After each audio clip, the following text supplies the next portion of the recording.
Hello' friends, good morning. তো আজি ৰাতিপুৱা উঠিয়ে দেখিলোঁ বাহিৰত যে ইমান কুঁৱলী দি আছে, তাৰ কাৰণে আকৌ শুই থাকিব মন গ'ল। কিন্তু কেনেকৈ শুম, উঠিবতো লাগিবই। তাৰপাছত গৈ মই পটাপট গা ধুই আহিলোঁ আৰু ইপিনে মই মূৰটো ফণিয়াই ল'লোঁ। তাৰপিছত মুখত অকণমান ক্ৰীম লগালোঁ, মোৰ সেন্দুৰ লগালোঁ, ফুট লগালোঁ, অকণমান ষ্টাইল কৰিলোঁ আৰু তাৰপাছত মই বাহিৰলৈ গৈ মানিমুনি পাত দুটা ছিঙি ল'লোঁ আৰু কুহুমীয়া গৰম পানীৰ সৈতে খাই দিলোঁ। এনেকৈ খালে বোলে হেনো গেষ্ট্ৰিকৰ প্ৰব্লেম ভাল হয়। সেইকাৰণে যিহেতু মোৰ বহুত গেষ্ট্ৰিক আছে, সেইকাৰণে মই এনেকৈ খাই দিলোঁ। তাৰপাছত মই অকণমান চাহ বনালোঁ। আমাৰ ওচৰৰে মামী এজনীও আহিছিলে, তেওঁকো দিলোঁ অকণমান চাহ আৰু ময়ো খালোঁ।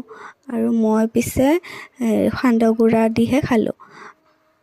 তাৰপাছত মই অকণমান চয়াবিন ভিজাই থৈছিলোঁ ৰাতিপুৱা, আৰু কিনো বনাম সেইকাৰণে চয়াবিনকে অকণমান ভিজাই থৈছিলোঁ। আৰু এতিয়া কুকাৰত ভাতখিনি বহাই দিলোঁ আৰু এতিয়া মই পিঁয়াজখিনি দি দিলোঁ। তাৰপিছত পিঁয়াজখিনি ভালদৰে ভাজি লৈ চয়াবিনখিনিও দি দিলোঁ। অকণমান নহৰু আদা বটিছিলোঁ, সেইখিনিও দিলোঁ। তাৰপিছত ভালকৈ লৰালোঁ। তাৰপাছত অকণমান মছলা দিলোঁ। তাৰপিছত এতিয়া আলুখিনিও দি দিলোঁ। এতিয়া ভালকৈ এইখিনি মিক্স কৰি দিলোঁ আৰু এয়া মোৰ চিম্পল চয়াবিনৰ চব্জিখন হৈ গ'ল।